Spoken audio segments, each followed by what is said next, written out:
चलिए बच्चों, आज हम आपको क्लास 12 का पहला चैप्टर है संबंध और फलन। 12 में 2 पेपर है मैथ के और फर्स्ट पेपर का ये पहला चैप्टर है संबंध और फलन।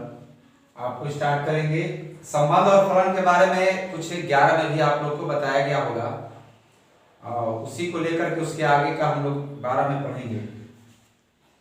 तो सबसे पहले हम आपको बताएंगे कि संबंध है क्या, क्योंकि बार बार हमने कहा है कि जब तक आप जो चीज पढ़ रहे हैं उसके बारे में नहीं जानेंगे तब तक उसका बोध नहीं होगा, तब तक आप उसका फायदा नहीं उठा पाएंगे। तो संबंध समझने के लिए थोड़ा बहुत हम लोग समुच्चय का कार्तीय गुणन समझते हैं। एक बार दोहरा देते हैं आप लोग को। इसे देखिए, मान लीजिए कि एक समुच्चय है ए, इसमें अवयव हैं 2 ठो, दशरथ और कौशल्या। ठीक है। और एक समुच्चय है बी, इसमें अवयव हैं राम, लक्ष्मण, भरत और शत्रुघ्न। ये 4 अवयव हैं। अब ए में बी से जो गुणा होगा, ए गुणे बी, इसको कार्तीय गुणन बोलते हैं। ये गुणा कैसे करते हैं? तो पहले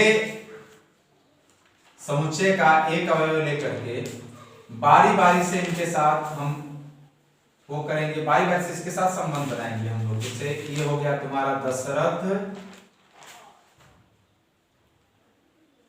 राम, उसके बाद दशरथ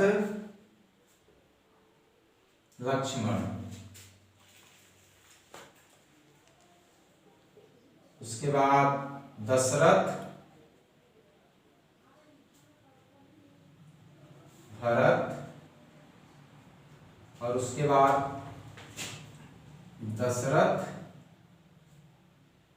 शत्रुघ्न। फिर उसी तरह फिर हम लेंगे पहला, दूसरा इसका लेंगे, सबके साथ एक बनाएंगे हम। तो ये हो जाएगा कौशल्या राम,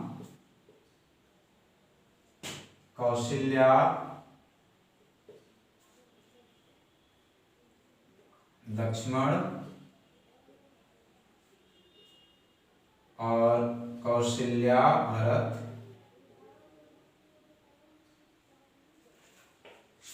और कौशल्या शत्रुघ्न।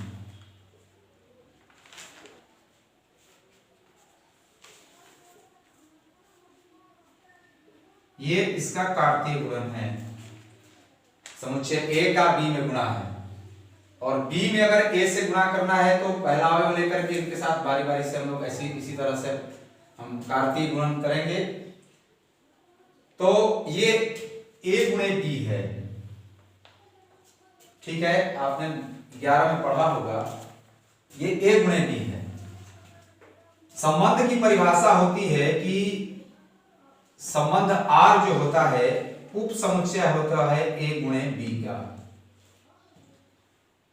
तो इससे आपको क्लियर नहीं होगा, ये हम आपको समझाने के लिए ही ये नाम दिए हैं। अगर हम ये कहें कि ए क्रॉस बी का एक ऐसा हम समुच्चय बनाते हैं, कोई आर, ध्यान देंगे, जैसे हमने ले लिया दशरथ राम, एक अवयव हमने ले लिया दशरथ राम, एक अवयव हमने ले लिया दशरथ लक्ष्मण, एक अवयव हमने ले लिया दशरथ भरत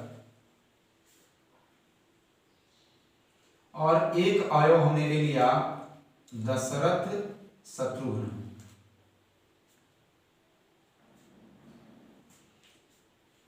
कोई हमने समुच्चय बना दिया, इसका उप समुच्चय ए क्रॉस बी का हमने उप समुच्चय बनाया है। ठीक है। तो जब हम A क्रॉस B का कोई उप समुच्चय बना, पहले हम दो समुच्चयों को कार्तीय गुणन करते हैं और उसका कोई उप समुच्चय अगर हम बनाते हैं तो आप देखेंगे कि यहाँ पर आप जो अवयव आए हैं दशरथ राम, दशरथ लक्ष्मण, दशरथ भरत, दशरथ शत्रुघ्न, तो इन दोनों अवयवों के बीच में कोई ना कोई एक कॉमन जो है संबंध बन जा रहा है। तो हम A क्रॉस B के ऐसे अवयव लें, ऐसे अवयव लेकर के एक उप समुच्चय बनाएं जिसमें कि उनके बीच में कॉमन संबंध बन जाए, कॉमन रिलेशन बन जाए, तो वही जो संबंध होता है वह R कहलाता है। यही संबंध है, इसी के बारे में हमको पढ़ना है। ठीक है, तो ये R संबंध क्या होगा? तो R संबंध होगा पुत्र का। दशरथ के पुत्र राम है, दशरथ के पुत्र लक्ष्मण है, दशरथ के पुत्र भरत है, दशरथ के पुत्र शत्रुघ्न है। ठीक है, तो ये कॉमन जो संबंध है यही संबंध कहलाता है। ये आपको क्लियर होना चाहिए, तभी आप सवाल कर पाओगे। संबंध के बारे में आप जब तक नहीं ढंग से समझ पाओगे तब तक आप नहीं कर पाओगे। ठीक, तो हमने क्या देखा कि अगर दो समुच्चय हैं, ठीक है ना, उनका हम कार्तीय गुणन करते हैं तो उनके अवयवों के बीच में कुछ ना कुछ उभयनिष्ठ संबंध बन जाता है और इन्हीं उभयनिष्ठ संबंधों को का एक हम समुच्चय बनाते हैं, उन्हीं को हम लोग बोलते हैं संबंध समुच्चय या संबंध बोलते हैं R। ठीक है, और परिभाषा क्या दी जाती है कि अगर कोई समुच्चय A है और कोई समुच्चय B है तो A गुणे B का उप समुच्चय जो होता है वह A गुणे B का संबंध समुच्चय कहलाता है।